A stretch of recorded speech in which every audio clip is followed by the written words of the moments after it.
nenhum mal te sucederá, praga nenhuma chegará à tua tenda, porque aos seus anjos dará ordens a teu respeito, para que te guardem em todos os teus caminhos.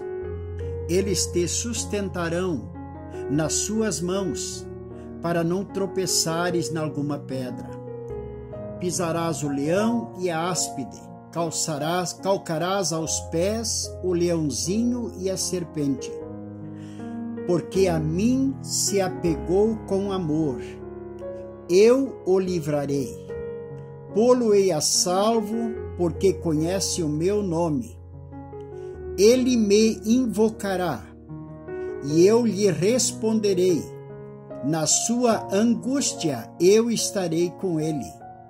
Livrá-lo-ei e o glorificarei. Esta palavra eu leio no Salmo 91, do verso 10 ao verso 15.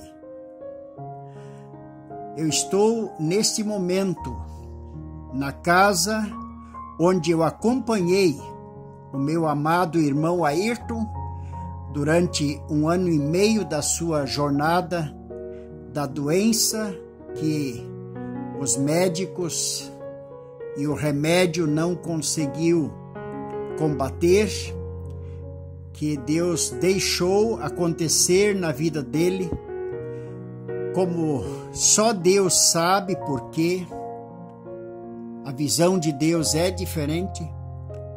E por isso essa palavra nessa manhã, ela me faz um sentido muito especial. E a minha pergunta dentro dessa palavra, dentro da leitura dessa palavra, a minha leitura é a pergunta é como entender, como lidar com as tragédias da vida, como lidar com as balas perdidas, como lidar com o câncer, com a AIDS, como lidar com o câncer que se manifesta na vida de um recém-nascido, de uma criança que jamais fez algo que pudesse merecer ou ter causado tão grande mazela, tão grande dor. Como lidar com a morte de um filho, que quando a gente ouve a notícia, quando alguém nos dá essa notícia, a gente desmaia, o sol se apaga, a luz desaparece. Como lidar quando a gente encontra pessoas amadas, pessoas cristãs, pessoas verdadeiramente servos de Deus, sendo destruído pela doença incurável, sendo acometido por coisas tristes, infelizes, por coisas que não há como entender, que não há como lidar, a não ser gemer e gemer. Como lidar com a história desse querido irmão, que a única coisa que ele fazia era clamar, era pedir, era orar dia e noite. Sempre que ele estava sentado sozinho, que no último tempo ele ficou mais de 1 mês e meio sentado, sem poder deitar.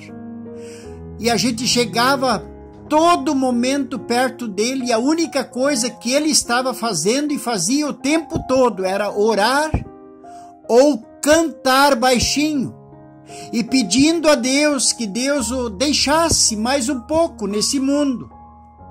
Mas Deus parecia que se fez surdo, não atendeu, por alguma razão não atendeu.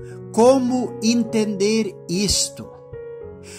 Como acertar essas peças desse quebra-cabeça? Como? Quando diz aos seus anjos, dará ordens a teu respeito para que te guarde em todos os teus caminhos. Porque ele porque a mim se apegou com amor, eu o livrarei. Pô-lo-ei a salvo, porque conhece o meu nome. Como? Ele me invocará e eu lhe responderei. Como entender?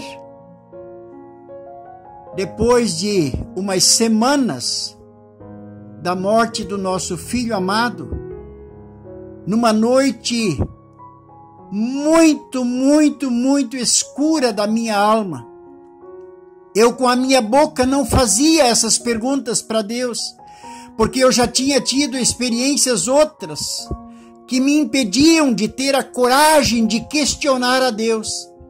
Mas Deus sabia que a minha alma questionava, a minha alma precisava de uma resposta. E daí eu fui na Bíblia Sagrada, e o Senhor me respondeu pela sua palavra: o justo é levado antes que venha o mal, e ele entra na paz. Ele é levado antes que venha o mal e entra na paz.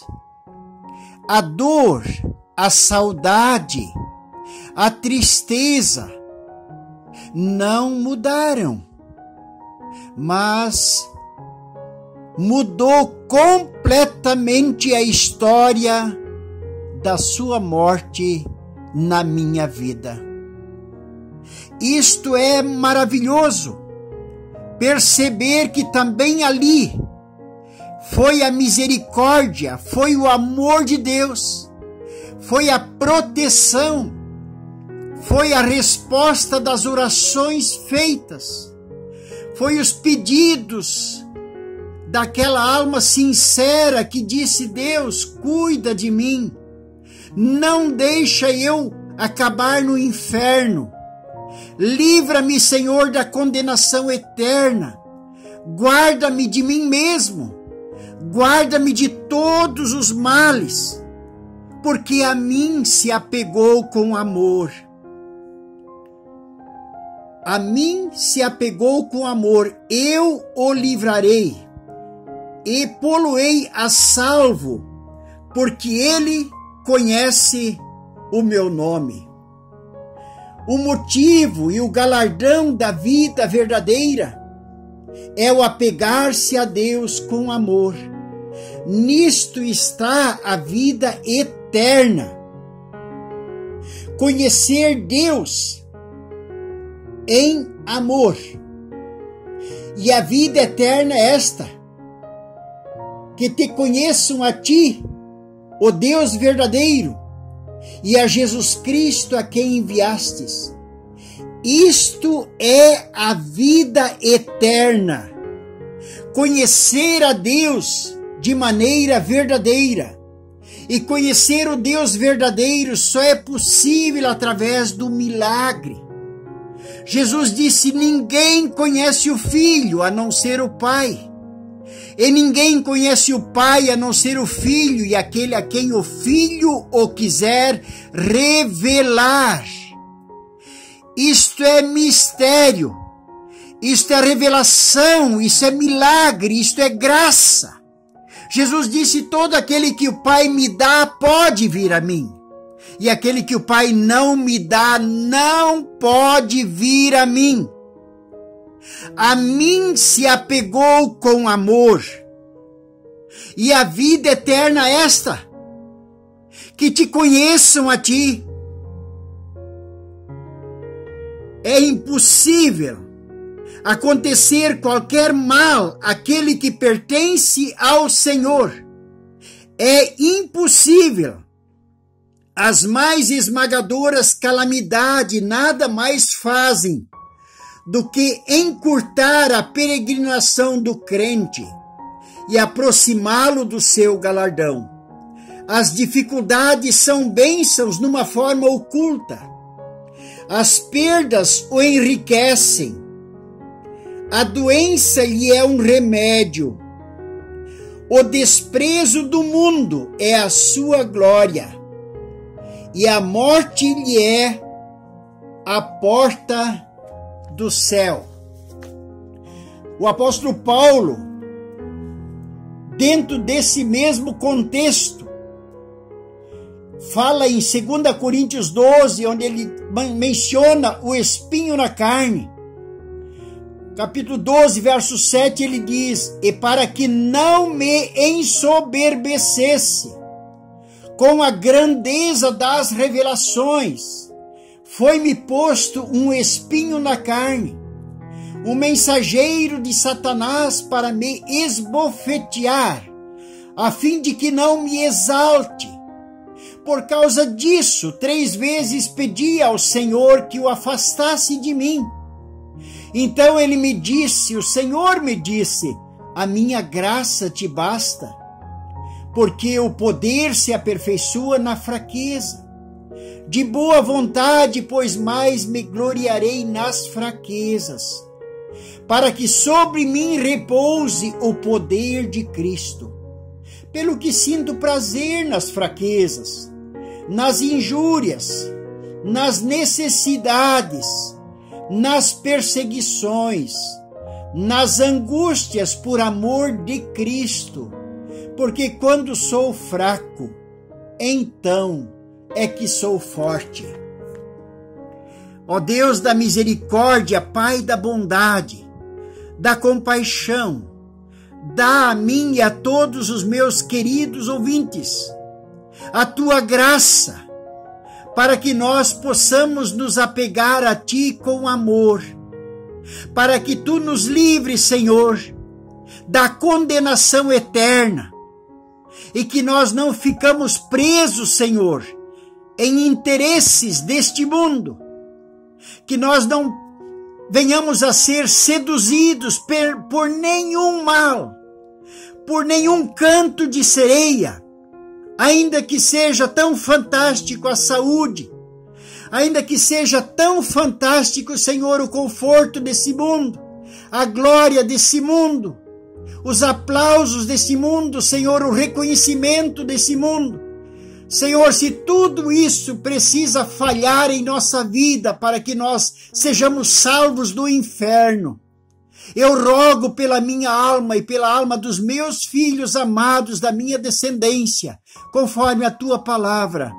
E eu rogo pela alma de todo aquele que sinceramente crê na tua palavra e quer ser salvo do fogo eterno, para a glória eterna. Senhor, não nos deixes entregues a nós mesmos, nem ao mundo, nem aos poderes malignos, nem a nada desse mundo que possa nos prender. Nós imploramos isso a ti, dá que eu e os meus amados possamos nos apegar a ti com amor. Em nome de Jesus, o Senhor, é a minha oração. Que Deus abençoe você, meu querido ouvinte. E eu peço mais uma vez, em nome do Trino Deus, leia a sua Bíblia.